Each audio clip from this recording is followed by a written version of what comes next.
GW11 is just around the corner. You are listening to Talking Tactics, your one-stop shop for all things EPL SuperCoach. I am SC Whisperer on a weird side of things, on a losing side for the first time in 10 weeks by a whole of 5 points. Whoa. 7 weeks. Come on. Oh, did you get me early? I can't remember. I came ninth in a round, remember? Oh, that's right. Yeah, you did. I came like 20th. Yeah. So good times. Mate, SC Deadly, how are you? Yeah, good, mate. Good. Haven't podcasted for quite a bit, actually. So pretty keen to get back into it. And, plenty to talk about this week. Yeah, I haven't podcasted for a couple of weeks. I had some things that came up last week, and it's coming out on a later day this week, and no podcast next week because it's an international break. So the last one for a while, which is great. So no more international breaks. We'll get over the next one. Start the show, mate. I'm sick of looping. Every week, my vice captain gets me like 14 points. I'm like, sweet, bank the points. And every week, Haaland just gets a double and gets 20 and just bins me by like 10 points. So I honestly reckon I'm down probably 40 points on loops this year. I love copying the message, whether it be at 6 a.m. or 9 a.m. from you. Always, do I take the 13? And I always message back being like, I'd kill for a 13 right now, the way my week goes. But, obviously, looping's tough. But when you have Erling Haaland on a good matchup, we might have to change the 13 of the maybe score to has to be like 15 or something.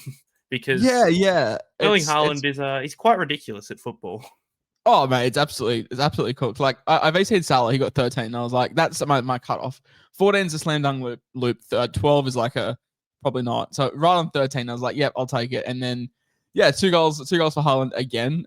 Death taxes end. So he's been absolutely flying, averaging 16.4, 16.7 million. So just absolutely historical heights. I think we all captained him last week and he did absolutely nothing. I think he blanked against Villa, if I'm not mistaken. So you got a 6 last week, but just absolutely hot run of form. He's had 2 scores under 10 all year, which is effectively two non-scoring games, but we'll talk about him more in detail. But yes, scores on the doors, 119 for me, which drops me to 2,289th. I've honestly just been like, I've had like 5 green arrows in a row, but like none more than like 100 spots. So it's just slowly chipping away, and then nothing happening. But on the trade front, like I've made none. Like I've made I think 6 all year. So still got 36 trades in the bank, which is the plan to just rip in at the end of the second half of the season. I think this week was confirmed, mate, that it's very, very unlikely that we're going to get a double in the first half of the season. So holding trades is going to be great. What about you? You obviously end up on 124 and rank in the green. Yeah, it could have been so much better, to be honest. Just everyone was mediocre. Like I had no real goal contributions besides Haaland. I'm pretty sure I only had 2 from my whole team, and it was Haaland and then Bruno's assist. But yeah, obviously decided to run 2 at the back this week, which wasn't ideal for no goal contributions. And I benched William Saliba in the first game or the second game of the week, and he played the full game after I didn't think he would. And shout out Sven Botman. We'll talk about him. Yes, Sven. I feel like Sven Botman might be in the fraud segment. Winners and losers for me. Yeah, my defense was great. Sanchez 12, Kukurea 11, Saliba 12, and Van Dijk 9. So what's that? 32 points plus the goalkeeper 44 points for my keepers and defenders, which is great. Bruno with an 11 was absolutely unreal. Xavi Simons, boy. It's a fraud segment lever right there. Especially fraud, like I can't sell him. I did bench the Jenny Reinders, so that was nice to see him not start. Yep. Unlucky in FPL though, as I said to you, did start him over Lucas Paqueta, who got like a 9.0, which is brutal. But yeah, a front 3 of Haaland, Salah, and Chesko. We'll have some chats on Chesko because there is some options at the forward position. He's made a nice bit of cash, but we need to find some downgrades. But let's head into the review that was. It was a very, very, I'm not going to say weird week, but it was a week where, I'm sure that we'll have plenty to talk about. We'll have a look. Of course we'll have a look. As always, we're going to talk about the key scorers, the stat highlights, any injuries and rotation risks that picked up over the weekend, some people that passed our eye test, and overall some watch list movers. First game of the week, mate, absolute demolition job. Brighton 3, Leeds 0 XG, very much in favour of Brighton. And the man of the moment, Gomez, 32 pointer, 2 goals, clean sheet. absolutely in everything. And he is the most popular traded player of the week, which look, sure. But yeah, he was absolutely great. He's now risen 2 million just on the game alone, up to nearly 6 million is Diego Gomez. The minutes have been absolutely all over the shop, but we'll talk about him more in detail in the buy, hold, and sell. Yakuba Minter, our favorite player, 16-pointer with an assist, and John Van Hecker with a 15-pointer and a clean sheet as well. Nothing to note for the injuries, which is great, but Sean Longstaff was off after a pretty average 60 minutes for those who held. Now is the time to sell. Absolutely agree with you, mate. I think we sort of said this a couple weeks ago. Like we say it with all the flash in the pan people that score. Yep. Like, yeah, it's great to get a cash jump, but probably looked at selling him on. I think I even said maybe 2 weeks ago that like he's probably a fine hold for a week or two, but you just know you're not selling at a high, but definitely would be jumping off now.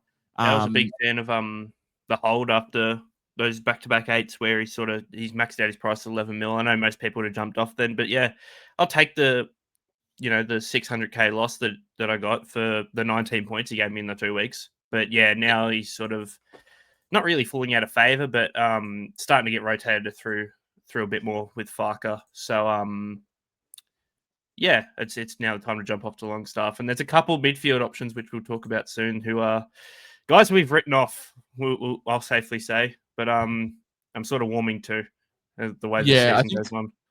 From the Leeds front, like Tanaka is back, and obviously you've got Anton Starch in there as well, like floating around. So there's plenty of competition for the midfields. But Yakuba Minter, mate, he's been really, really good. Like what a guy. The 2 weeks before has been kind of quiet, but he's just got such a good floor that I'm really happy. And I think we've said it every single week. Like 2 years ago, Yakuba Minter was just in and out. Like it was Karim Atoma getting the bulk of the minutes under De Zerbi. And then obviously, yeah, Fabian Hurstler has now come in and Minter's been entrusted. He's basically played more than 70 minutes every week, bar game week 1. In the last 5 weeks, he's played 90. And he's been great. Rising, like he's had an 8, an 8, 13, 15, 12, 11, 8, 5, 16. So floor's very good. Ceiling is there. He's the metronome, the heartbeat of this Brighton attacking outlet. And yeah, I'd probably say you've got here the best midfielder. I'd probably like some of these defensive midfielders, man, like Declan Rice, obviously huge over the weekend as well. Like he's very popular, but you still got Bruno putting up good numbers. But for 10.2 million, I think he's much better than a guy like Bowen. Probably would rival someone like a Bruno and even like a Declan Rice. Like he's been very hot, Declan Rice. But when the goals dry up, like how much base work is he going to have? And I love Minter. And like the draw that he's got, it's Palace at Selhurst, which isn't fantastic. But then you've got Brentford, Forest, Villa, West Ham, Liverpool, which is going to be so-so. But then it's like Sunderland, West Ham, Burnley. Like it's a very, very good set of fixtures for Brighton. Yeah, I mean, I've written in the notes that Minter is a top 5 mid, and I have no qualms in changing that. He is safe as houses, to be honest. He's like one of the only guys that is mainly attacking based that puts up good enough base stats to where you just can entrust in him. Yeah, look, I would like to get him in at some point. Don't know when that will be, but potentially soon. We'll find out. Danny Welbeck, since he sort of started, he's got like this run of starts. He's been superb. Like, did have a 0 against Wolves, which is impressive. But still, 23 against Newcastle, 13 against United, 12 against Leeds, 18 against Chelsea. Like, he's been absolutely on fire as well. And like this Brighton side's just running through Minter and Welbeck, and now he's 10.6 million. Probably too much for what I want to spend, but did want to give a shout out to Welbeck. Yeah, of course. Got to give a shout out to one of the guys, one of the Premier League icons, Danny Welbeck. Mate, Erling Haaland, never heard of him. Danny Welbeck, that's my guy. Danny Welbeck walked so Haaland could run. Now obviously coming out of this game, the main talking point is the unknown Diego Gomez is the most popular player as a purchase this week, and I guarantee you it's off the back of a very abnormal 32-pointer, 2-goal affair for him. 5.9 million. Let me read you some of these minutes. 22, 24, 61, 45, 85, 77, 36, 30, 81. If he was 3.9, maybe, I can't be paying 6 million. Like, it's not really... Because all the people wanting to get off, right? Like, Longstaff, what is he, 8 million? So you're making 2 million. Great. But like guys like, oh, sorry, a lot more. Okay, so Longstaff gives you 4.5 million. But a lot of people that people are trading out, like Reinders, who by the way had 2 assists in the Champions League, and the only reason he didn't start is because like Pepsi didn't train all week, but really wanted him to play. I messaged you and put it in the WhatsApp. Tijani Randers, this is a quote from Pep. Tijani Randers is not completely fit. I was desperate to make him play, but this week he could not train. Yesterday was his first training session the day before the game, and I decided to start him on the bench, and we'll see what happens during the game. Which he came on and killed your FPL. So shout out Pep for that. Yeah, I was praying that he just didn't play because the game was won. But in saying that, like Tijani Reinders started against Borussia Dortmund in the Champions League, and it was not a rotated side. Like it was Haaland, Doku, Foden, Reinders, Savinho. Like it was their best front 5 with like O'Reilly, Gvardiol, Stones, Nunes, and Donnarumma. Like it was a first grade team. He had 2 assists, played 80 minutes. I'm not concerned over his minutes moving forward. But people that are selling guys like Xavi Simons, who's 4.6, and Reinders, who's 5.4, like you're not making money on Gomez. And the minutes for me are just so cooked. We said that Minter is great because he got the minutes. That's a rarity for Brighton. It's a rarity under Hertzler. It's a rarity under De Zerbi. It was a rarity under Potter. Like, minutes are scarce at Brighton. And I get it. Like, people are going to say, oh, but he'll make 2 million just from stepping on the field. Sure. But these are the same people that would have bought Dan Ballard.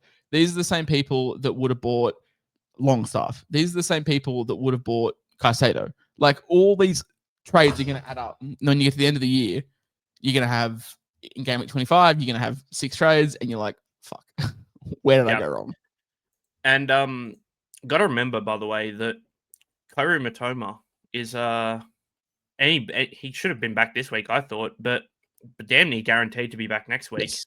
And Diego Gomez started left wing, and when Mitoma's in the side, Gomez comes off the bench for him most weeks, and they're not going to take Yakuba Minter out of that right wing spot now. Hell no. So you can almost lock in that Gomez comes off the bench if Mitoma's healthy next week. Yeah. I mean, I can't think of a world where I'm buying him as anything more than a cash grab, because his minutes are going to be absolutely in the toilet, especially when Mitoma comes back. I think people just need to keep that in mind. If you want to buy him for the cash, sure, but hopefully over the next month, I reckon there is better cash grabs. Like if you 100%. Obviously Gomez, once he steps on the field, he's going to make 2 million. Yeah, cool. But in 2 weeks' time, once he scores a 1 after coming off the bench, someone's going to score back-to-back 10s or something, and they're going to make more. So that's the thing. I think he can hold off. I'm not looking, and like when I'm looking at my cash grabs or my downgrades, I'm not looking at like 2-week punts. I want guys like a Shesko, right, who's got me 6-7 weeks and has made me 4-5 million, and I know that I can play him.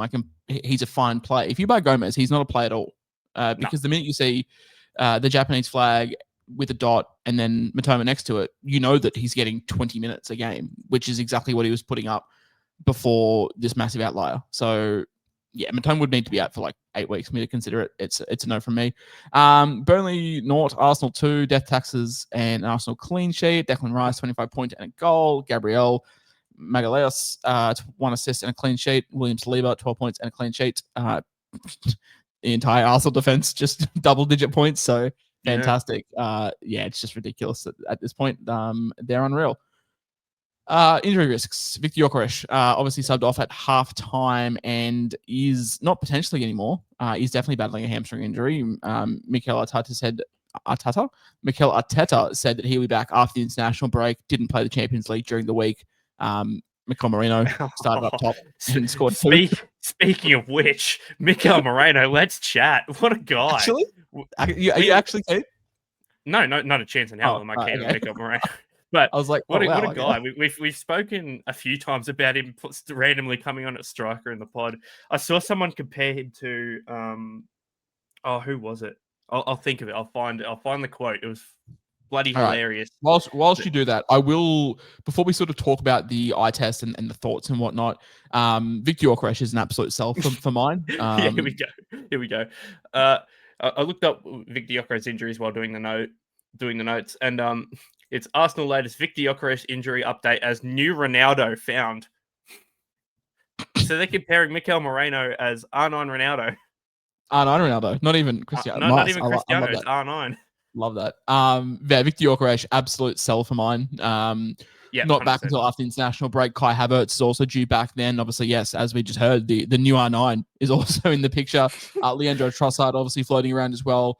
There's just a lot of mouths to feed, and Mikel Arteta was concerned in a press conference, said, look, Gyökeres hasn't had many soft tissue injuries. Now he's picked that one, which is a concern, especially if it's a fresh soft tissue injury. So for me, he's been very underwhelming. He's a sell, no questions asked. For Scott Parker, he had all the praise in the world for Axel Tuanzebe. Now that's a name I haven't heard for a while. Over the past couple of weeks and provided it in this game, single-handedly kept this from being 4-0. Gabriel. Axel Tuanzebe. My God. Yes. He's good. Scott Parker, and this was in the notes last week when obviously we didn't do the pod, but Scott Parker has been hyping him up like he's the next coming of Jesus Christ. And my God, I see where he's coming from now. He was, really good. Man United wonder kid Axel Tuanzebe was always a guy you'd sign like FIFA 19. So 100%. shout out that he's getting game time. Him and who's the Burnley Cam, the long-haired Hannibal. Hannibal. Yeah. Yeah. Those two. Yeah. Used to pick them up on the cheap. As for Arsenal, obviously Gabriel doing so much. Surely he slows his scoring down soon. Probably not. Like his Arsenal defense. He's got way too many goal contributions for. Oh yeah, I mean the goal contributions absolutely, but like this Arsenal defense. The clean sheets will keep coming, but sure, he's getting 12 points plus 8 points extra a game just for a cheeky assist or a goal off corners. Yeah, he's such a Can someone presence. figure out how to stop an Arsenal corner? I'm getting sick of seeing him. I was literally about to say, like, the Arsenal's cheat code, like, it's Arsenal just play for 0-0 and just play for a Declan Rice whip in from the corner, because Gabriel is just absolutely lethal from the corners. And he's got such an aerial game. He doesn't get it on goal. He'll get a flick on and it'll just roll to someone and they'll put it in. Declan Rice, mate, like, scoring incredible. He's been putting up ridiculous numbers. All defensive midfielders this year have been putting up really good numbers. They've been scoring goals. I think of Moises Caicedo. But we look at Rice, 25, 10, 6, 18, 18, 5. Have we missed the boat or can we still jump on? Because these Arsenal fixtures are really good. Sunderland, Tottenham, Chelsea, not great. But then it's Brentford, Aston Villa, Wolves, Everton, Brighton. And I'm thinking to this Arsenal side, now, I might be totally off here, but I can't think of anyone in their starting 11, what we would say is their best choice 11, that's going to be missing for AFCON. So they would be quite unaffected. No, not at all. Yeah. I don't think. No. Gabriel's Brazilian, Saliba's French. Yeah, they're all fine. Yeah, they're all fine. Yeah, they're all fine. So Arsenal are going to be very much unaffected. Even in the terms bench of their... might be all right. Yeah, actually, I can't think of anyone. Their core foundation of the team, so they're going to be really good through this AFCON period. They don't play any Big Six team until... game week 21 when they play Liverpool. So if you get through 13, you basically got 14 to 21 of just a bunch of bottom feeders. And yeah, look, he's set and forget, isn't he? Like he's 11.6. He's expensive and you're paying overs, but you know what you're going to get and you know you're not going to have to make a trade. Yeah. Where do you sit on him? If you had to make a decision this week trading a midfielder and you had the money for Declan Rice, you going there? I'm just trying to think where you get the money from. And like, unless you've got like, because the thing is, right, like I'm looking at Bowen, but he still plays Burnley this week. You know, Bruno's been fine. I've got Eze and he's 9.1 and I'm just going to hold Eze until after the international break. Like, yeah, I'd love to get him in. I just can't think of where you're getting the cash from. Like you have to have like 4 million in the bank. Obviously you're asking me because you're thinking it. So my one locked in trade this week, Sean Longstaff to Declan Rice. So what's it cost you? Like 1.2 million? I believe 1.1. Yeah, I mean, if you got the cash, of course, like it's a no-brainer. I just don't know where I get the cash from, and is he worth 2 trades? Yeah, that's another thing. I don't think he's worth 2 trades. I think if you can get there in one, I would 100% do it. Oh, 100%, 1,000. Like it's probably like 1 million. My thing is if you have, there's a way you could do it where if you still have Quinton Hartman like we do. There's a way where you don't have like a Van Dijk or something. Obviously, Van Dijk has City this week, but I was really looking at this. If you go Hartman down to Van Dijk, that opens up 3.5 mil, and you can damn near do anything from that. So, yeah, no, I've got Hartman at 9.5 million, which is still crazy. At West Ham this week, might play him, and then look to move him on. Break even at 7 this week, so probably still get another week out of him. But if you wanted to wait on Rice. He's got a -1 break even. I don't think he can. I think if he it's goes this and week hauls whenever. again, it's I going to think be it's 13, this week 40 whenever. mil. His base has been phenomenal the past couple of weeks. Like if he didn't score in this game, he still scores 15 in base alone. What's his worst? His worst game is a 1 against Forest. We played 22 minutes. If we look at his worst score in 80 He came off minutes, the bench, I think, because that was his straight worst score after international. his worst score in a full game is 5 points against United when United battered Arsenal in that game week 1. And Arsenal were very lucky to get the win. So his floor's excellent. 5 points against City as well. Like, I think his floor's incredible. His ceiling's there. He's on set pieces. He's got a brilliant set piece on him. So Arsenal play for those. I cannot talk you out of buying Declan Rice. Not at all. We'll rip through a couple of these ones. Palace 2, Brentford 0, XG of 0.7 to 0.5. Obviously overperformed a little bit. And that's typically in John Philippe Mateta fashion. Jeffrey Lerma, 16 points and an assist. And shout out Jefferson Lerma. Yeah. Adam Wharton goes down. You think Palace might be cooked? Nah, Jefferson Lerma comes in. Becomes the best player on the park. Like, what? Mark Gay's 15 points and a clean sheet. Obviously looked very, very good. He's going to look great in a Liverpool uniform next year. Shout out to Community Shield Dean Henderson with the cap. He was also good. Brentford were just as bad. No real standouts. Yes. In terms of Crystal Palace, Mateta missed a penalty this morning in the Conference League, but also was playing fine. I think Ismail Assar picked up a goal. They won pretty convincingly. I think it was like 3-1 against AZ Alkmaar or something like that. So, great. Daniel Munoz almost back to starting price. Get ready to jump on. Absolutely. I am looking at one. What a time we leave it. I could do Quindish Hartman to Daniel Munoz. Oh, yes. I didn't even think about that. That's my move next week. Lock that in. You can guarantee that. Yeah. We will be there. What a guy Quindish Hartman is. We didn't get to podcast last week, but 2 assists to Zion Fleming, who finished him off really well. But what a guy! What a guy! He actually saved me last week. I reckon I would have been a 50-pointer if I didn't start Hartman for his 20. Mate, 2, 13, 2, 9, 9, 5, 9, 12, 19, 2. For a guy that was picked by 40 people at the start of the game, he is my he is my actual GOAT. That's Hall of Famer. We've got 3 people in the Hall of Fame currently, soon to be 4. Who's the third? We've got El Hadji Diouf. Did we put Adrian Truffett in there? No. What's the? Oh my God. Who's even the second guy? Hold on. Is it Dan Ballard? Are we putting Dan Ballard? No. I'll find him. I'll remember. I haven't. I got the Hall of Fame. I know we definitely have El Hadji Magic Diouf in there. Igor Thiago. Oh yeah. Sorry. Yes. I told you too early. He's actually been good. I think we put Truffett in there. Mate, let's put him in there. I can't remember. Anyway, Daniel Munoz back to starting price. Get ready to jump on. 18 break even this week against Brighton. You just hope for like a 3-2 shootout where he gets like 2 points again, and then we will be there. Fulham 3, Wolves 0. There is no one from this game that you should be looking at. Harry Wilson putting up points in goal. My God, he was really good. But his minutes have always been so weird. If you got he's good minutes, he's the only guy I wanted to talk about for this game, so this is good. But he's 8 million now, cool. -5 break even. Just been producing the past couple of weeks really, but he gets subbed off every single game. Yeah, no, he never which plays is the only really annoying part. Minutes this year, 90. Fulham rotate their squad way too much. It pisses me off. Oh, for a side that play one game a week, absolutely. They rotate it so much. Like Josh King and Smith Rowe have played half a game every single week. Mate, Smith Rowe, that season at Arsenal, I'll never forget. Harry Wilson's minutes, 90, 29, 30, 60, 86, 80, 67, 82, 77. Like, yeah, he's in a good run of form. He's in getting decent minutes, but never locked in for 90, which is not ideal. And has only had 2 scores above 10 all year, but they have been an 18 and a 21. So when he goes big, he goes big. But for 8 million, it's probably just a no from me. Forest 2, United. Big shout out to Alex Iwobi, playing Everton legend, playing in a new number 8 role for whatever reason.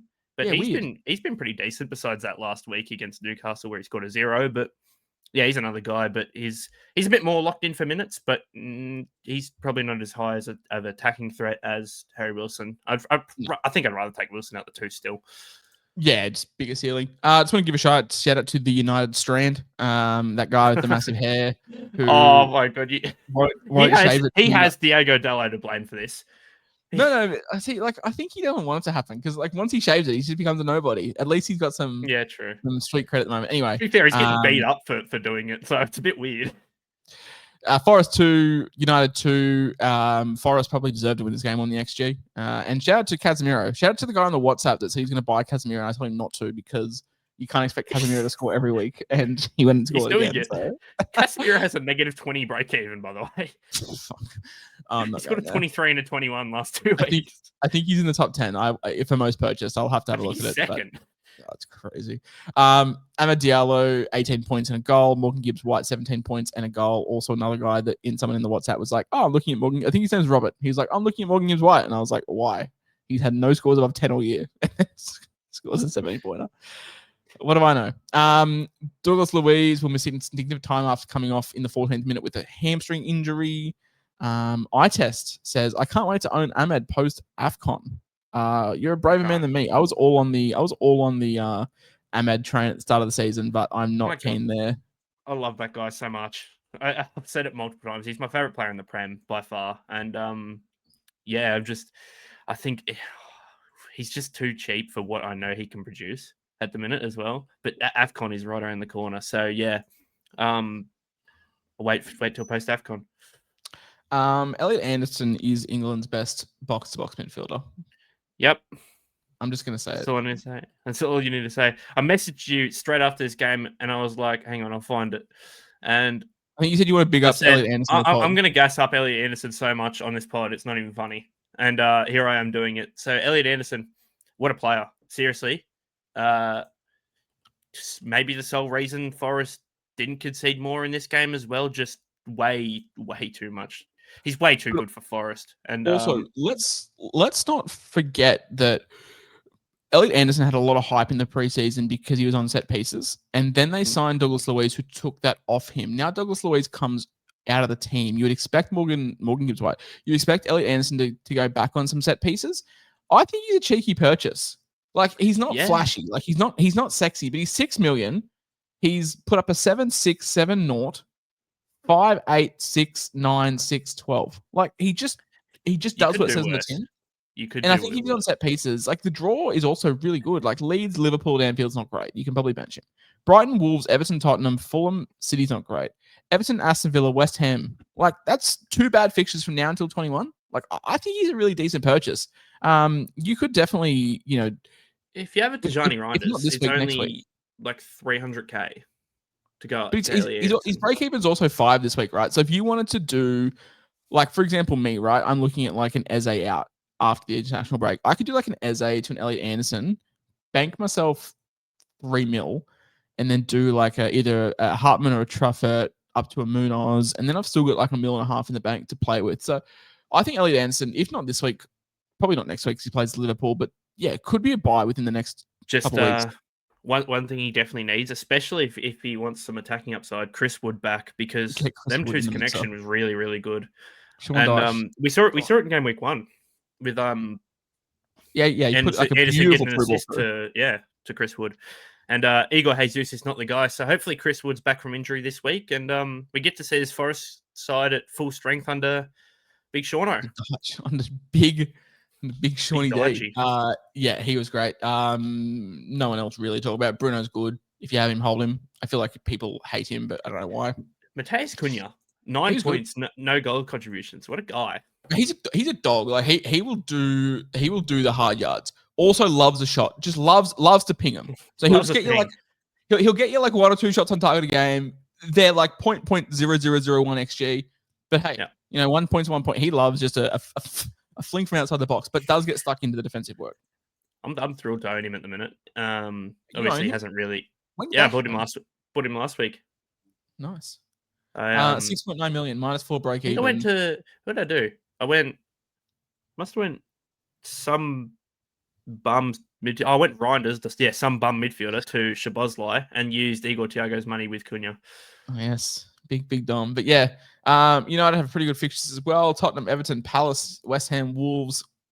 Bournemouth, Aston Villa, Newcastle, Wolves, Leeds, Burnley. So no top 6 teams after this week until round 21 as well. So nice time to load up on some United assets if you believe they're back. Yeah, that was about it for this game. Tottenham 0, Chelsea 1, Chelsea 3.6 XG.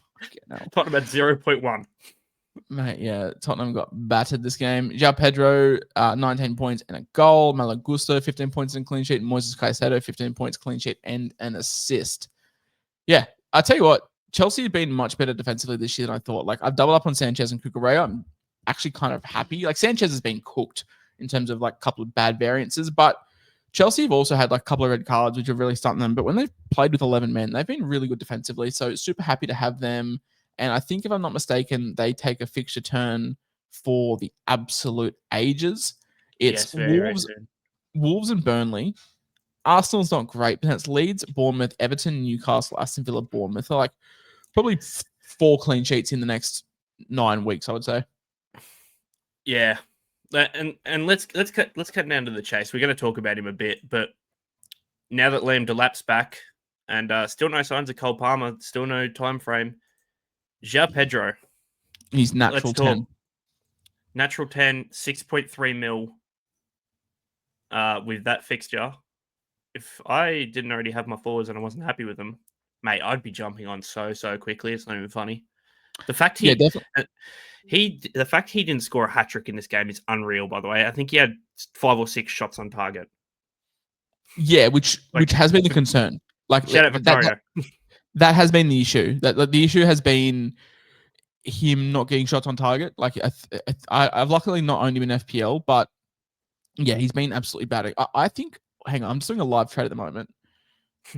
Can I afford this? Or yes, I can. I can do Šeško and Simmons to Pedro and Anderson.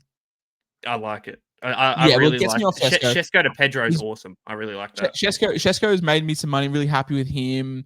Elliot Anderson, as we've said, he'll just chug along. I might actually be making some trades this week looking at this because, yeah, Pedro in the natural 10. We know that he performed best at Brighton at the 10. Liam Delap there is going to be great. Even if it's not Delap, Mark Guiu is there. Cole Palmer's back, in probably the next 4 or 5 weeks. Chelsea's fixture run, we've just said, goes really well. I like him as a purchase, and I've just pressed confirm trades. We'll see how long it lasts, but for now, I've made 2 trades. But yeah, he's super, super good. Is Caicedo a mid option coming back to a more respectable price tag of 8.9 million? And this is the thing, right? With these defensive midfielders, and this is my concern with Rice, is like 11.7 is probably 2 million more than what you want to spend because he's probably going to hover around the 9.5, which is very similar to where Caicedo's at now. It's just if they don't get the goals, then what happens? I think Caicedo had 4 goals or 4 goal contributions last year. He's already got 3 in the first 10 weeks. He's got 4 goal contributions already, and he had 4 last year. So yeah. And his XG is like in the toilet. Like it's not like he's overperforming that. Like it's 0.01. Yeah. So look, is he a good option? I think so. A guy that's just going to chug along. He's going to probably pick you up an average of like 9 points a game over the rest of the season, which is good. He'll hold up a slot in the midfield, but I think there's better options. I think Elliot Anderson's probably a better pick, and I think I'd rather spend the money on Rice, who's on set pieces and playing a little bit more further forward. Yeah. Caicedo for me, we sort of said this at the start of the season when he started out at 6.7 mil. He's what it says on the tin, but he has that attacking threat, which we saw a little bit already this season. And surely that slows up a bit, which it has over the past couple of weeks, but definitely a guy who will score you 7, 8 a game pretty consistently. But Elliot Anderson could probably do that for 3 mil cheaper. Only the only difference is and you might be asking, why do you prefer like Rice? Like, well, Rice has got Zubimendi, who's going to allow him to bomb forward, right? Like Rice is the Enzo Fernandez of the Moises Caicedo and Enzo pairing. Like, and Moises has to sit deep and do the dirty work, whereas Rice is freed up to bomb forward. So, yeah. Another thing I really like about Declan Rice this week is now that Gyökeres is injured and Mikel Moreno is probably going to start up front. That's Rice's rotational piece in a different position. So he also big boy to aim set pieces too. Yeah. Before we leave this game, Tottenham, you put here Mickey Van de Ven back down to earth with a poor performance. Don't care. Go look at Mickey Van de Ven's goal in the Champions League. Absolute actually, screamer. Worldy. Screamer. He, What a guy. he picks it. He picks it up, skins like 3 people, and then just buries it top bins from outside the box. Push gas worthy thoughts? Oh yeah, 100%, 100%. Also, another push gas worthy goal. Dan Burns header. Oh, Mate, unreal. Unreal. I can't believe it. Mickey Van der Ven channeled his inner Heung-min Son when he won the push gas. He like dropped a shoulder. He like beat 3 people and then just bombed at top bins. Liverpool 2, Aston Villa 0. 1.19 XG for Liverpool. Ryan Gravenberch, 20 points in a goal, obviously with a clean sheet. And Georgie Mamadashvili, 13 points in a clean sheet. And my boy, Mohamed Salah, 13 pointer with a goal. Could have been a couple more. Maybe it's some copium on the counter. He was looking good. So what we want to see before AFCON, and what I'm praying that we get a bit more, because this Liverpool run is generational. They take a fixture turn for the ages. We think Chelsea do. Liverpool is absolutely phenomenal. If my computer loads, it's Man City this week. Not ideal. Forest, West Ham, Sunderland, Leeds, Brighton before AFCON. So nice little 5-week play. Begs the question all at the 7 best games. At 7. Oh yeah, no, he then misses like Wolves, Leeds, Fulham. Which is not ideal. Hey, we just pray that like Jeremy Frimpong, right wing. No, we just pray that Egypt get banned from the AFCON in the final hour. They just let Ghana back in, put Mohamed Kudus back in AFCON, and oh mate, but that begs the question: 7.8 million for Mohamed Salah. Is he a purchase? Just this late before AFCON, I just can't do it. Is 6 weeks of Salah really worth it? Like, I think 6 weeks of these fixtures is like the fixtures are good. But it's still not the exact same Salah. Well, let me quickly look, because like he's not on paper, he's not a pod because he's still like 40% owned.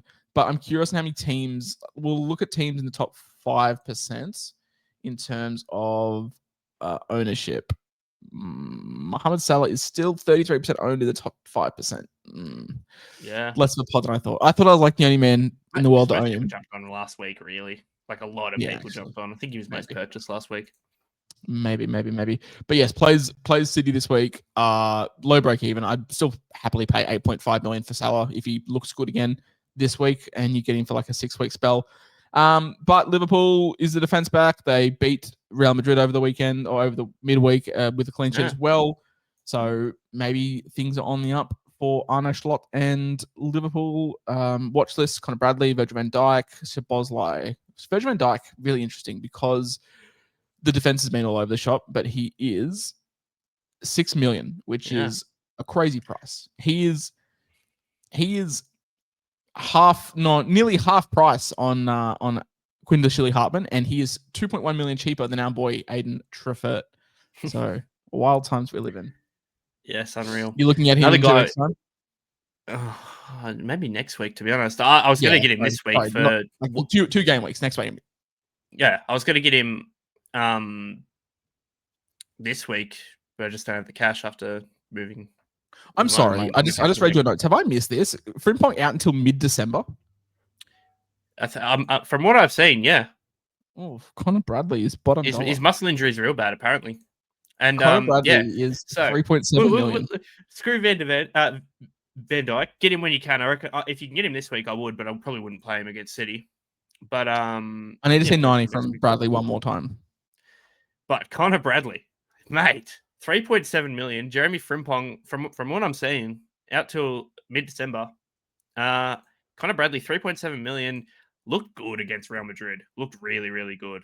Yeah. And if he plays 90 this week against City. Yeah, if I can get one more good, if I can get one more, get clean sheets easy. For 3.7 million, that's just so much cash you can open up. Yeah, if I can get one more good solid outing from him, it'd be like a truffer to Bradley, which gives me like 4.5 million in the bank, which I can do a lot with. So definitely on Conor Bradley.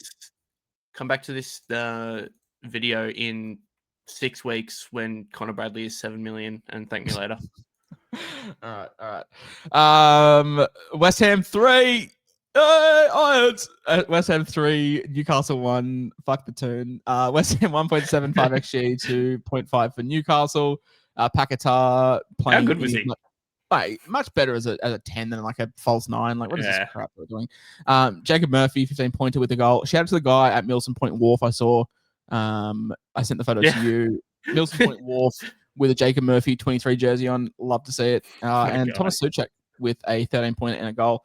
Nick Voltemade came off, and Anthony Gordon came off in the Champions League as well. Voltemade not looking good. Gordon not looking good. Yeah, he's been a real bad Voldemade the past couple of weeks. He's much better as sort of a hold up striker, and he's just not doing it recently. Yeah, he's literally he's trying to play like I don't know. He thinks he's Haaland or something, but not dropping back at all. Like, just get your ass in the box. Just hold up the play. Yeah, I don't know. I don't know about him. He's definitely one that I've seen a few people in the WhatsApp talk about. Should they hold him? Should they sell him? I definitely would sell. 19 break-even this week, 8.3 mil. I think that seems like a perfect opportunity to go to a João Pedro or something and make 2 mil.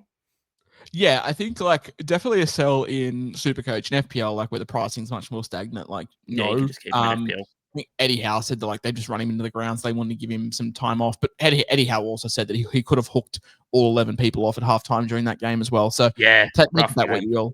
But Anthony Gordon, he came off in like the 41st minute of the Champions League, so it wasn't a tactical thing. Like he was cooked. He didn't look great. I'll leave the eye test to you, my friend. Ben Botman, what's doing? What is doing? So I had my notes last week. Sven Botman potential to miss this game that he just played with concussion. He got cleared, but they still weren't gonna. They didn't know if they were gonna run the risk. I wish they didn't run the risk because Sven Botman, nice own goal, buddy. -4 for my team, and since I've purchased him, he has lost me. Hold on, 3 million. No, 2.2 million, and scored me in 3 weeks. You ready for this? 2 points. Shout out Sven Botman. What a guy. Yeah, I wish I could jump off now, but hey, lost 2 million, so I can't really jump off to anyone. You can jump off Jared Bowen at the end of this week. Plays Burnley at home, which is fantastic. Wheels up Jared Bowen. Might VC him. After that, boy, Bournemouth at the Vitality, Liverpool, United, Brighton at the Amex, Aston Villa, Man City. It's a very grim 6 weeks for Jared Bowen. I am selling him next week. Might boost next week when I do my Truffert to Connor Bradley. Might do a Bowen to a Yakuba Minter. Might get everyone around. Almost as many trades, including Jared Bowen, than what you have this whole season. So I think once I sell him next week, he's not coming back.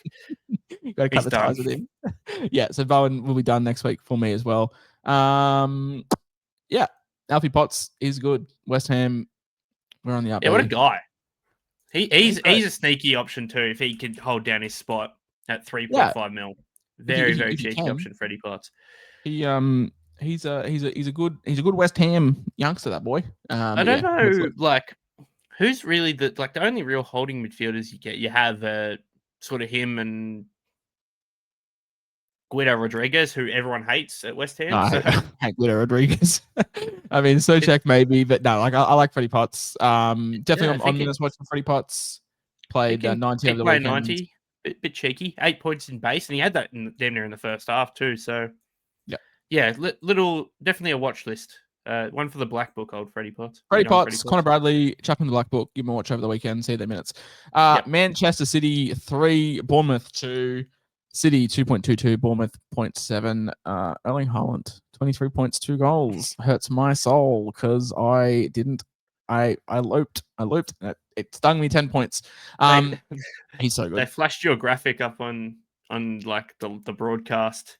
On the weekend, the Max. Haaland said, "I took that personal and just banged in too." No, because it pisses me off, right? Because I looped against when he was against Everton, and James Tarkowski just obviously looked at him and said, "Nah, fam, you can score," and like it just pisses me off. Mate, he's the best goal scorer I've ever seen. I'm never going to see a better finisher in my lifetime. I'm 22 years old. I'm not going to see a better scorer in my lifetime. He is the greatest goal scorer I've ever seen. He is. It's funny, like there's three best strikers in the world: Kylian Mbappe, Harry Kane, Erling Haaland. All three very, very different types of strikers. So it's hard to like. Harry Kane is probably the most complete footballer out of the three. Mbappe is the most like explosive and most X factor, and Haaland is just so robotic. Has a YouTube channel now. Saw that. Does like day in the life vlogs. Seems like a really sweet guy. Like seems like actually like a really wholesome dude. I hate that you like he plays for Man City. You're just meant to hate Man City players. No, but like he's tall. He's tall. He's loaded. His girlfriend's like very attractive, and he's just an all around like super nice guy. It's like you can't have it all. He's just. Oh man, where's shit? Got to share the love. Like, what are we doing here? 100%. Nico O'Reilly, 19 points and a goal. And Cherky. Let's talk because it feels like Pep Guardiola His minutes are just so gross. That's the thing, right? It feels like Pep is taking the handbrake off this side, and says my two best attackers are Phil Foden and Ryan Cherky. Yeah. If he plays minutes, like my it's hard. problem like, this is Pep. Like Pep, it's just Pep. Like you can't look at Pep. But in saying that, before last weekend, I put in the WhatsApp that Manchester City's second highest goal scorer of the season was Maxime Steve. And it's still that. Mate. But yeah, like minutes are terrible. Like 18, 54, 13, 14, 73. Like we know he's got the talent. He's he's unbelievable. But at the same time, there's just way too many mouths to feed in that midfield. Again, it just like unless you Ryan is going to start. Who drops out? Phil Foden's locked in. Haaland's locked in. You can't take Haaland and Foden out. Reinders is going to come back and start. You can't really take Bernardo Silva out. Like that's just the guy. They also have a Ballon d'Or winner just waiting to come back as well. Yeah, Nico Gonzalez has been really, really good in his starts. Like Jeremy Doku is just too much of an X factor when he's on his game. You can't bench him. Like Savinho's in the bench. Omar Marmouche is on the bench. It's just like Rodri. Like I said, Rodri is just waiting to come back. Like this team have a Ballon d'Or winner that is coming off the bench late in the game.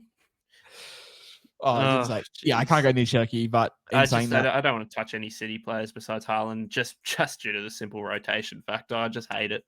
Yep. Semenyo is losing money at a rapid rate. We're looking at him as the guy once he's bottomed out. I mean, I am. But inside, like he very much overperformed at the start of the season. Like, yeah, I think people that are new to soccer are starting to realize that, oh, hey, a guy that he can't average. Unless you're Haaland, can't average 1 XG a game. So you do come down, but Semenyo, if he bottoms out, he's definitely a guy you want to be picking up. I'd be pretty comfortable buying him at like 10. Would love to pay 10 for him. He's had 3 blanks in a row after this week, I reckon. No, yeah, I'd be happy with that. West Ham, Sunderland, Everton, Chelsea, United, Burnley, Brentford, Chelsea, Arsenal. So 4 pretty tough fixtures, so it's pretty up and down. Pick more forwards. Like only 3 forwards sucks. I want to own like 7. Mate, if I could have no midfielders, I would, because midfielders stink. Agreed. Last game of the round, Sunderland 1, Everton 0. Give us our upset goal. with 1-1. Upset with Everton because I did double up in FPL with Michael Keane and James Tarkowski, but did own Illiman and die, so happy with that. Granit Xhaka, 20 points and a goal. Enzo Lafay, 12 points and an assist. And Illiman and Di, 12 points and a goal. He came off. We were all worried, but David Moyes said it was just cramp, which is great. I was ready to just never watch an Everton game again if he went down injured properly. Yeah, it would have been grim times. Grealish has sort of hit a wall. Like he's played good. Yeah, he's just not really getting returns or like accurate cross, successful dribble points as much. Yeah, it's a bit gross, and it's one of the key talking points. I'm almost positive he's not a traded out player this week. He's not going to play this week? No, he's the most traded out player this week. Oh, right. So he's not going to play this week. I was like, what? No, he's playing. Surely he does something against Fulham. Yeah, but yeah, this game was a game. There's not many people from either team that are overly relevant. What are we doing with Jack Grealish? Hasn't provided a goal contribution for a few games and starting to lose money. I've got other issues before I'm selling Grealish. I don't own Grealish, but he's just going to tick along. He's going to play every minute. He'll tick along. He'll get returns. Yeah, I mean, as an owner, he's been cool. But really, when you dig deep, he's only really contributed in 2 games. Yeah, like he had the 20 and the 21, and then since then it's been 8, 5, 5, 15.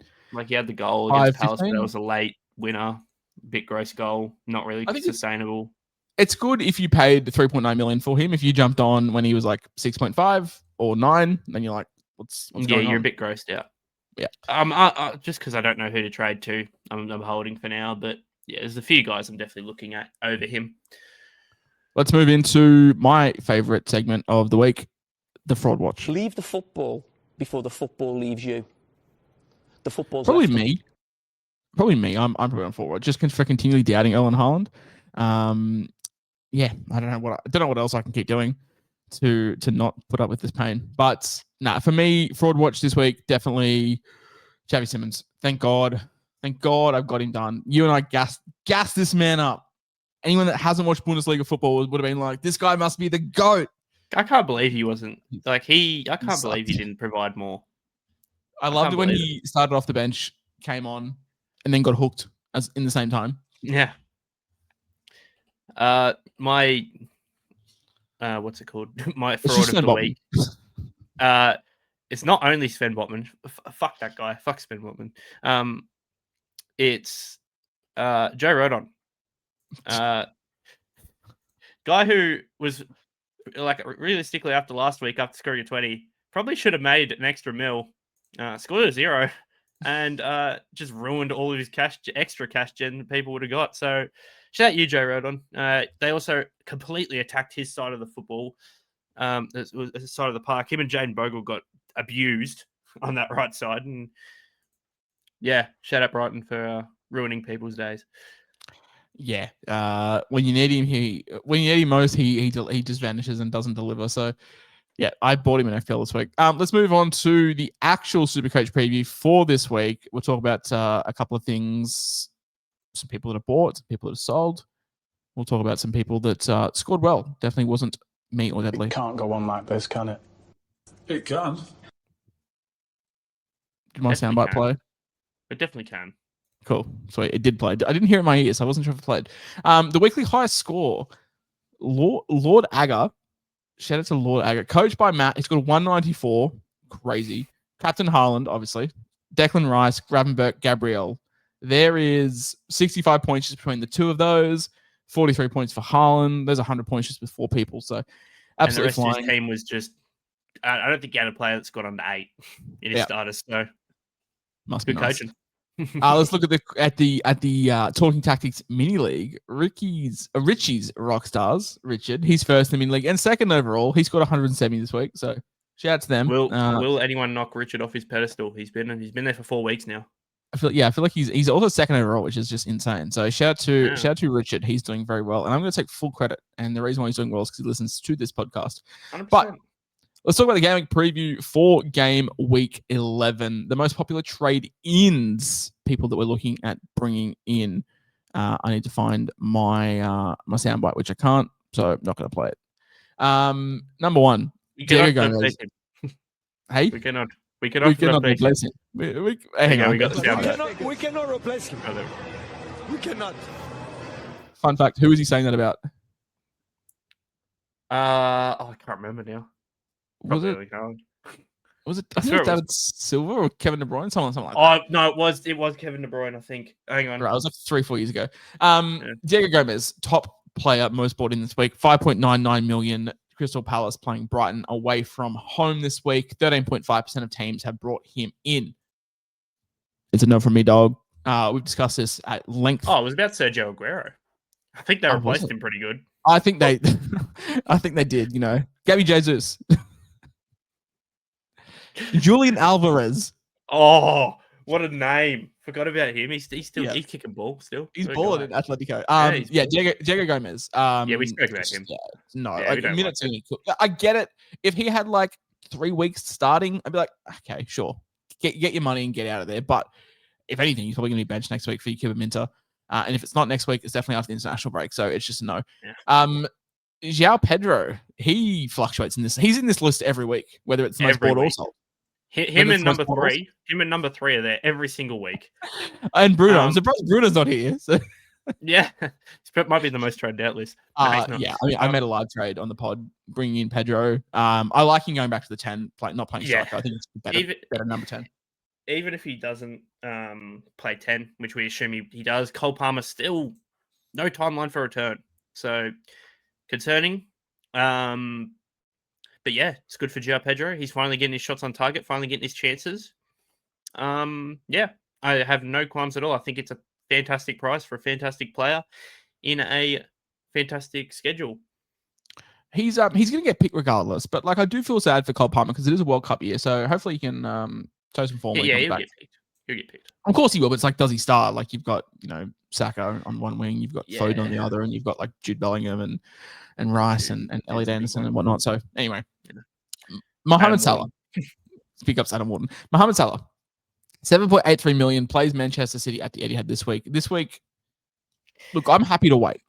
Yeah, I don't know about I'm it. happy to pay 8.5 million for him next week if he pops off again. I think the fixtures draw is so good. Yeah, I need to see one more week. That's good. I need to see one more week. He's been sweet, but I can't happily buy him and play him against City.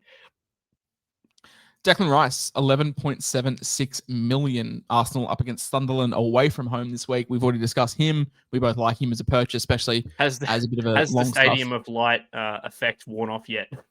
Oh, yeah, I think it would have. Everton just drew 1-1 there, so I'm sure it has. I think the thing with Sunderland is like they got their points early. Like I think they've got enough to stay up. Like even if it goes tits up, like they've got enough in the bank to stay up. We like Declan Rice. Casemiro, 8.2 million. For anyone that doesn't know obviously people have heard the lead the football before the football leaves you. People don't know that was about Casemiro like 2 years ago. Yeah. He's been born. To be fair, I think United's win rate with him playing is like ridiculous. If Casemiro scores an 11 this week, he makes 2.6 mil. If Casemiro scores an 11 this week, I'm not recording this podcast ever again. I agree. I'm back. I'm down for that.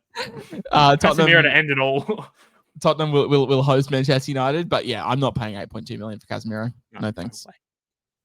Moises Caicedo, 8.9 million. Chelsea at home against Wolves. We've sort of discussed him. We probably think this is right on where he should be priced at, maybe 8.5, but happy to pick him up if you need a midfielder. Yeah, I mean, I have no qualms. I know one of my best mates, Lockie, he's ranked 20th overall, so shout out to Lockie. Keep pushing. He's buying Moises Caicedo this week. And I can't really fault at anything against him. I'd love to talk shit about the call, but he's 20th overall. I'm almost 6,000. So I would rather Elliot Anderson for 3 million cheaper. Yeah, I mean, I get it. It's tough. The midfielders are tough, especially the fact that we have written off Rice and Caicedo and Gravenberch and these sorts of guys damn near every week. Now we're finally warming to them when we probably should have done it 6 weeks ago.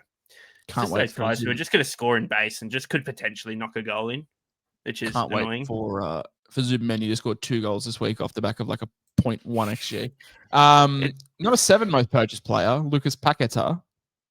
Absolutely not. No, I mean, congrats if you had him at the start of the season when he made his like 4 mil, but why? Why is he most purchased again? Because he scored points last week. Yeah, but he's still got a 1 break even. Like it's not even that good. He's also about to play. What's that card in India? The blue-haired white dragon. That's what he's about to run into with these fixtures in the next 6 weeks. So yeah, he's got Axel Twinzebe and Kyle Walker this week. I'd be very concerned. Defensive stalwarts. No, don't buy Paqueta. No, it's way too expensive for Paqueta. Yep. Mark Guehi, 8.82 million. Sure. I'd rather also just quickly on Paqueta, I forgot to mention. I put this in the WhatsApp. He's been dealing with some like off the field issues, which could potentially come back to bite him in the ass. So definitely wouldn't be buying him while those are going on. He was like potentially not going to play in that game just because of those, but Nuno said he'll play, but it's definitely a watch. Mark Guehi. Mark Guehi, I'll tell you what, for a Palace defender, if it's not Munoz, he's the guy, and he just keeps providing even when Palace don't look great. Like if you look at his scores, he hasn't really. He's got the most attacking upside of the 3. The centre backs, yeah. Yeah. So like as much as I'd rather Ed Richards at 7.9, Ed Richards. We're back to Western Bulldogs. Oh. Ed Richards. Chris Richards. Chris Richards, shout out Ed Richards again. I've done it twice now. Chris Richards, obviously $1 million cheaper, same defense, but just probably doesn't possess the attacking upside that he does. Number 9, Nicholas Savannah at 4.6 million. I don't mind this. Honestly, don't mind it. Scored a goal. Obviously, probably not a sustainable goal. Just Diego Dallo not looking the right way, but he looked good as Ola Aina's replacement. And Ola Aina is not meant to be back until January. I guarantee you, the 286 people that are buying Savannah have no idea who he is, and have just filtered by players I can afford, and they filtered by points last week. I could almost guarantee you that they don't know what club he came from. No, he's been good though. Yeah, I mean he's all in his replacement now. He seems pretty locked into that role. Now that what's his name?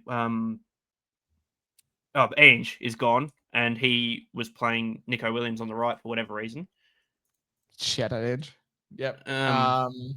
Yeah, and you expect him to tighten up on the diet. You expect the defense to improve a little bit. I'd prefer to wait and see on Connor Bradley. I think there's a few other Forest guys I like, but I don't hate this for 4.6. Yeah, Ange's out for a long time, so I just laugh because I guarantee the people that are buying him. Yeah, no, 100%. No idea who he is.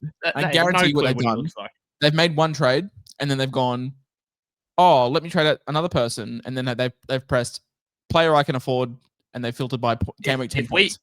So if I was to trade out Sven Botman, what does the optimize give me? What do you reckon? Let's have a look. Yeah, I'm interested. I'm interested now. Let's optimize. Yeah, it gives me Savannah. Yes. Shout out the optimizer. Optimize. Making our jumps. I actually don't hate the pick. It's not. I laugh because it's just a random name that I didn't expect to see here. But Ola Aina's out for a while, so I don't mind it. Number 10, Virgil van Dijk. Probably not this week. Yeah. I mean, I was just gonna do it just because I don't know if I can do it next week because Botman's gonna lose money. If you can't afford it next week, like it's fine. Like you'll probably score like 5 or 6 points even if they concede. That would be the only reason, is because if you have Sven Botman like me, I don't think you'll be able to get Van Dijk next week from Botman. So that would be my only way of doing it. But yeah, you can definitely wait a week on Van Dijk. Yep. Let's talk about the people that we're trading out. FTV Claude, I'm going to ask you the same question that I asked. It's time to go! All right, Jack Grealish, top of the list, 8.77 million. I don't care. If this is your way to Rice, sure, I like it. Yeah, sure. If it's your way to Lucas Paquetá, way to Casemiro, or Lucas Paquetá, yeah, no. Stop yourself. Or if it's, I guarantee you, it's people doing Jack Grealish to Diego Gomez. Oh yes, true. Do not do that either. Do not do that. Leslie Ukachukwu, I didn't realize he was highly enough to I remember we spoke about this 2 weeks ago. People bought him. Because he scored 2 goals back to back, and people jumped at him for the cash, and he made fuck all. These are the same people that will be buying Diego Gomez, and these are the same people that will have no trades in round 24. So, yeah, no. I mean, sure. Sell him. Sell him. 100% sell him if you have it. You should avoid him. Number 3, to Jenny Reinders, 5.41. Look, he hasn't been great, but Pep loves him. Yeah, I just think like he's the kind of player that will get like I'm not if I don't have to start him, I won't. But all it takes is one big score to get that price sort of back up to around 7.5, and then I'll look to move him on. Yeah, I mean, I'm not proud. I'm happy that I sold him. But yeah, Pep still likes him. Pep loves him. Like that press conference where he said, you know, he's been sick all week, but I really wanted him to start. Just shows how much he has respect for him. Oh, and then just chucked him straight into the Champions League where he just balled out. Yeah, so shout out to Johnny Reinders. What a guy. The next 3 we can rattle off pretty quickly because I think we agree with all 3 of them. Sean Longstaff, 10.38, absolutely sell. Yep, sell. Xavi Simmons, 4.83. Look, sell him, but like sell if you can. To who though? Yeah. If you have the money in the bank, sure, but just don't go to Casemiro. Don't go to Diego Gomez. Don't go to Lucas Paquetá. Yeah, sure. Nick Voltemade. Yeah, sell. 100%. Kyle Walker. Yep, sell. He was so mid. This week? Yeah, he's gonna start losing coin now. He's made his money. Have you seen who they play? They're playing West Ham. They suck. Yeah. Do you reckon Kyle Walker's getting a 13 break even? Was he have a 30 break even? Okay, yeah, definitely so. He scored. He got his assist against Leeds 2 weeks ago, and then scored a 4 and a 2 past 2 weeks. Nice. Attaboy. Anton Semenyo. This is an interesting one. Yeah, 11.8 there is a million. lot of people in the WhatsApp that have had Semenyo for a good chunk of time. To Now they're who, seeing though? the Like, who are money. you selling them to? Like, to Pedro, maybe? Or to Salah? I don't love it. I think I'd rather take Semenyo. I'd Villa rather are take so Salah. on off. What you could do, if you have trades up your sleeve, you could do Semenyo to Salah, and then Salah back to Semenyo in, like, 6 weeks. Yeah, but yeah, it depends how many trades up your sleeve. Yeah, I don't mind that. You've got to be probably in my case of having trades, like, because Semenyo hopefully bottoms out, and you obviously get Salah hopefully on the come up, so could be a Don't straight mind swap. Mohamed Kudus, 7.53 million. Yeah, sell. Should have done it Nick last week. Gyökeres, 5.54 million. Absolute sell. Yep, sell. Let's move into captaincy this week, if I can find my stinger. This was the no-brainer. This was the banker. This was the one that couldn't fail. This was one that's never failed. For the first time since probably game week 2, Erling Haaland is not top of this list, which I like. Yes. Also, we need to put this man here as well. João Pedro at home I'd rather against him. Wolverhampton Wanderers. Yeah, I mean, I like it. I Spicy. put it in the notes every single week. I don't think we've read it out for the past like 6 weeks, but Wolves still suck. Hot take. And now one of their better defenders, they don't really have any good defenders, but Emmanuel Agbadu now sent off, will miss this game. They're going to get pummeled at the bridge, you'd think. And João Pedro will be at the forefront of that. Hopefully. Erling Haaland, obviously, the only reason he's not at number 1 is because he's playing Liverpool, but it is at the Etihad. Not much to say about Haaland. He's pretty good. Mark Cucurella at home versus Wolves. Probably just insert any Chelsea player. Reece James, Cucurella, Sanchez. So if you have him, sure, back it. Anyone. Vice captain safety net. Now, there's a couple of really interesting ones here. Bruno up against Tottenham, and they have been very bad over the last couple of weeks.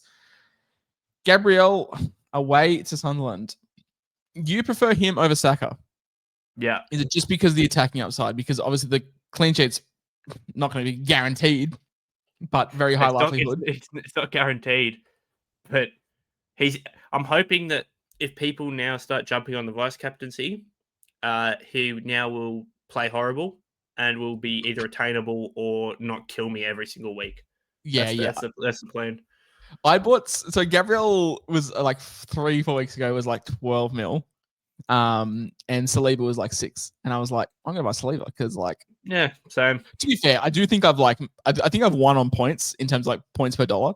But still, like, I've got Saliba who's ticking along nicely, getting the clean sheets, but he's just not getting any attacking returns. And Gabriel's just turned into Luis Suarez from like 2012. Yeah, I haven't enjoyed the fact that I benched Saliba for his 12 against Burnley because I didn't think he'd play a full game, and started him against Palace for his half a game for 1 point. So that was cool. Yeah. While Gabriel's just scoring 25 every week. Hasn't been great. Jared Bowen in his final swan song for our team at home against Burnley. I like it. I like it. I think it's pretty hard to, unless you're going Haaland, it's pretty hard to knock a Chelsea captaincy this week. Trust me. I reckon my vice captain could score 25, and I'm probably still not looping this week because I'm burnt. I'm stung. Let's talk about our moves. Let's talk about our moves and our strategy heading into this week before we wrap up for the week. Locked versus tentative transfers. Probably me to go first. I think I'm really liking the idea of doing Xavi Simons to Elliot Anderson and Šeško down to João Pedro. I like the fact that I can get off Simons despite him being near enough bottom dollar. And I do get João Pedro. Whether he plays striker, whether he plays 10 with a good Chelsea run of fixtures coming up. I am tripled up on Chelsea, which is scary. Don't have to like that. But they're probably my trades, and definitely looking at like Connor Bradley next week, or any of the Nottingham boys if they are bottom out. So yeah, that's probably where I'm liking myself, mate. What about you? Yeah, just I would like to make 2 trades this week if I had the extra cash in the bank and get Sven Botman out, but the fraud has to stay 1 more week. Sean Longstaff out for Declan Rice is the only move. Captaincy on Mark Cucurella this week because I only have the one Chelsea player. And I look, this clean sheet has to stick, right? I pray. And this is the reason why I didn't prefer Saka as the VC. If you want to go Chelsea captaincy, you'd have to be up between 6 or 7 a.m. to do it, because Arsenal play at 4:30 on the Sunday, Chelsea play at 7 on the Sunday. And my very, what's the word? I don't know, just dumb brain decided that I'm going to vice captain Saka and captain Kukureya and be up at 6 a.m. just to see if I should loop or not, which I'm not thrilled about. Benching or starting Hartman against West Ham, Kukureya obviously, and Saliba against Sunderland. Benching Pedro Porro against Man United and Botman. Pedro Porro is just worrying me. He'll probably score 20 this week, even though now that I've benched him. Midfield, Rice, Bruno, Bowen, Grealish. I'm benching Szoboszlai, but that definitely could change against City. And then Haaland, Saka VC, and Mateus Cunha all start. I am forced to vice captain Bruno Fernandes because I don't have any other nuffs playing this week that aren't Harry Tyra. So for me, it's vice captain Bruno Fernandes, captaincy unsure. I'm going to go against Haaland this week. I'm just going to send it, whether it's on Kukureya, whether it's on Pedro, whether it's on Bowen. I'm finding it so hard to knock Pedro captaincy if you buying him this week. Yeah, I don't mind it. The only problem is if it ends like 1-0 and it's like a Pedro Neto goal, you know that Kukureya is going to score 15 points and Pedro could score 5. But yeah, I'm definitely not going to go Haaland this week. I think this is the week to not do it and just pray for the best. But I'm lining up in a 3-4-3 with Sanchez, Kukureya, Saliba, Van Dijk, Bruno, Bowen, Eze, and Elliot Anderson, with Reinders on the bench, Hartman and Truffert on the bench as well, and a front three of Haaland, Salah, Pedro, captain. So, yep, scared not captaining Haaland deliberately. Like the last couple of weeks, I've captained him, but have taken a loop. So hopefully this week is the week that he blanks. I'm not captaining him in FPL either, so definitely putting all my chips into the Man City blank basket. So pray for me. But yeah, that's going to be game week 11 done, and no game week 12 next week. You're listening to this one a little bit later. This should be out 5:30, 6 o'clock on Friday afternoon, but deadline is 11:30 on Saturday, and then it's straight in. So there's no rest. So it's 11:30 into the 2 a.m. kickoffs on Sunday. So make sure you're prepared. Make sure you're ready. So almost half the games are just Sunday through to 7 a.m. There are a bunch of games. Oh my God, we got a 7 a.m. kickoff. Oh, yeah, yes. you can watch football. I'll be struggling to stay awake. I will get to watch my captain. I will be struggling to stay awake. Yes. I will attempt to do it, though, because Chelsea versus Wolves is just what gets me going on the weekend. I'll tell you what, my Sunday morning. But yeah, luckily it's actually over pretty quick. You know, we kick off at 11:30 on Saturday, and we're done by 5 o'clock on Monday. So it's basically a day and a half, yeah. Yeah. Right, I've been the SA Whisperer. You know where to find me. Social media. I'm starting to post more NRL stuff, which is insane because it is. Yeah, and I'm posting a lot of BBL stuff. But it's the 7th of November, and I'm doing preseason training reports. It's crazy. Shout out to who was it? Hamish Stewart and Loco Pacifica Tonga. Yeah, shout out those guys. Yeah, shout out to Shane Flanagan. We'll see you not next week, the week after, international break next week. Rest up, have fun. We'll see you on the other side. Bye. Bye.